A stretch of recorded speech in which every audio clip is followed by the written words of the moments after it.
2015년부터 2021년까지 무려 7년 연속 한국 시리즈 진출. KBO 역사상 그 어떤 거대 자본 구단도 그 어떤 불패의 왕조도 해내지 못했던 전무후무한 기록입니다. 이 기간 동안 KBO의 지배자는 단 하나, 두산 베어스였습니다.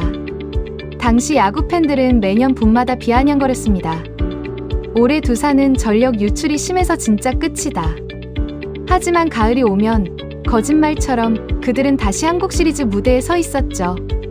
팬들은 말했습니다. 어차피 가을 야구는 두산이 우승한다. 그런데 말입니다. 불과 몇 년이 지난 지금 그 사납던 곰들은 어디로 갔을까요? 매년 우승을 다투던 팀이 이제는 가을 야구 턱걸이를 걱정하고 가을만 되면 작아지는 중위권 팀으로 전전하고 있습니다. 대체 그 완벽했던 두산 왕조에는 무슨 일이 있었던 걸까요? 단순히 돈이 없어서 선수를 놓쳤기 때문일까요? 단언컨대 그건 표면적인 이유일 뿐입니다.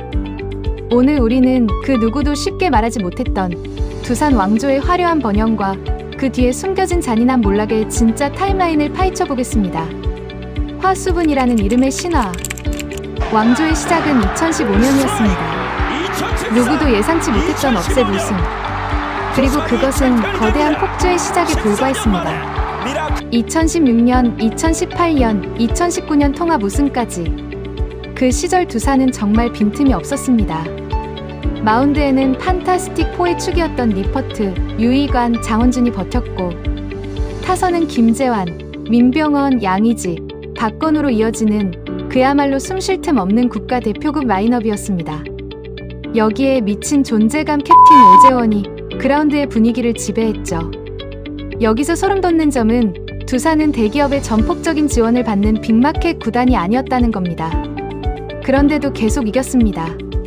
주전 선수가 부상을 당하거나 부진하면 2군에서 이름도 모르는 선수가 올라와 갑자기 3할을 치고 홈런을 날렸습니다. 사람들은 이 기적같은 시스템을 화수분 야구라고 불렀습니다. 파내고 파내도 끊이지 않는 인재의 샘물. 도대체 두산은 선수들을 어떻게 키우는 거냐? 라며 타 구단 팬들은 부러움과 경외심을 동시에 보냈죠. 하지만 야구계에 오랜 진리가 하나 있습니다. 가장 높이 올라간 자는 가장 잔인하게 떨어질 준비를 해야 한다. 이 화수분의 축복이 사실은 두산의 목을 죄어오는 시한폭탄이었다는 걸 당시에는 아무도 몰랐습니다. 2,500억의 유출, 뼈대가 뽑히다. 왕조가 흔들리기 시작한 건 생각보다 빨랐습니다. 7년 연속 한국 시리즈를 갔다는 건 반대로 말하면 주전 선수들의 가치가 매년 천정부지로 치솟았다는 뜻입니다. FA 자격을 얻은 선수들의 몸값은 두산이 감당할 수 있는 수준을 아득히 넘어섰습니다. 그 잔혹사의 서막은 민병헌이었고 결정타는 킹메이커 양의지의 이탈이었습니다. KBO 역사상 최고의 포수이자 투수진의 사령관, 그리고 4번 타자 역할까지 하던 양의지가 떠나자 팀의 척추가 뽑힌 것과 다름없었습니다. 하지만 이건 시작일 뿐이었죠. 이어서 박건우, 최주환, 오재일, 이용찬 등 왕조의 전성기를 이끈 핵심 자원들이 도미노처럼 팀을 떠났습니다. 일부 팬들은 보상 선수로 또 키우면 되지 라고 정신승리를 했습니다. 실제로 이영범, 강승호, 박계범 같은 선수들이 쏠쏠한 활약을 해주기도 했으니까요. 하지만 냉정하게 스탯을 보시죠. 보상 선수는 주전급의 땜질은 해줄 수 있어도 팀을 우승으로 이끄는 크랙이 될 수는 없습니다. 매년 국가대표급 선수가 빠져나가고 그 자리를 100억급 선수로 채우는 스쿼드. 겉보기엔 유지가 되는 것처럼 보였지만 두산의 내부는 급격하게 골다공증이 진행되고 있었습니다. 그리고 이 유출은 두산 야구의 가장 치명적인 부작용을 낳게 됩니다. 윈나우의 저주와 세대교체 잔혹사. 사실 진짜 문제는 따로 있었습니다. 야구 커뮤니티에서는 늘 FA 유출 때문에 망했다고 하지만 그건 절반만 맞는 말입니다. 진짜 강팀은 선수가 나가면 밑에서 새순이 돋아나야 합니다. 그런데 두산은 왜 그게 안 됐을까요? 이유는 간단합니다. 7년 동안 매년 우승 경쟁을 하느라 신인을 키울 시간이 없었기 때문입니다. 김태형 감독 체제 아래서 두산은 매년 윈나우였습니다. 오늘 이겨야 하는데 경험 없는 신인을 리빌딩 목적으로 기용할 여유가 어디 있겠습니까? 왕조 시절 주전들이 너무 압도적이다 보니 신인들은 1군에서 타석 1번, 공 한 개 던질 기회조차 잡기 어려웠습니다. 게다가 매년 한국 시리즈에 진출한 대가로 두산은 신인 드래프트에서 항상 가장 뒷순위인 9순위, 10순위 픽을 받아야 했습니다. 초고교급 특급 유망주들은 전부 하위권 팀들이 싹쓸이해 갔고 두산은 상대적으로 포텐셜이 낮은 선수들 중에서 흑진주를 골라야 하는 악조건이 7년 동안 누적된 겁니다. 그 결과가 무엇이냐? 베테랑들이 노쇠화되고 부상으로 쓰러지는 순간 그 자리를 즉시 메워줄 젊은 엔진이 완전히 고갈되어 버렸습니다. 하수분의 물줄기가 마른 게 아니라 애초에 물을 채워넣을 빗물이 차단되어 있었던 겁니다. 그리고 이 위기 속에서 두산은 왕조의 가장 거대한 상징과 결별하는 악수를 두게 됩니다. 곰들의 군주 김태형과의 결별.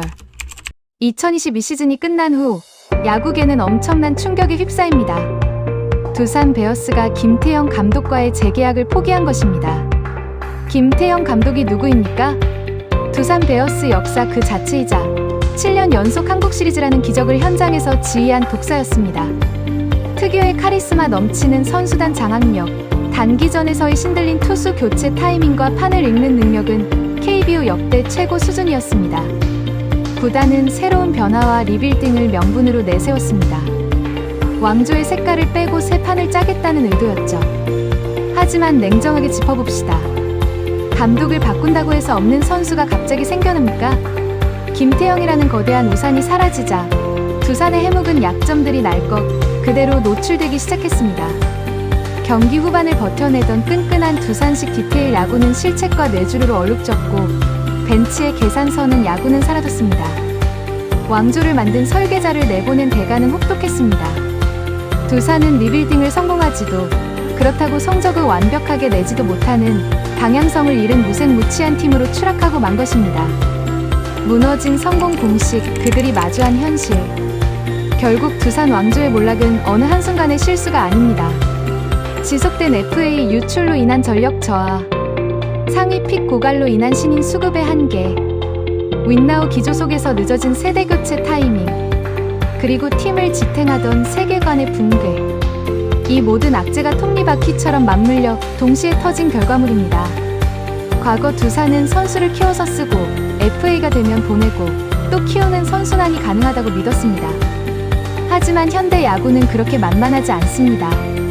자본의 격차와 드래프트 시스템의 한계 속에서 육성만으로 왕조를 유지하는 건 지속 불가능한 미션 임파서블이었던 겁니다.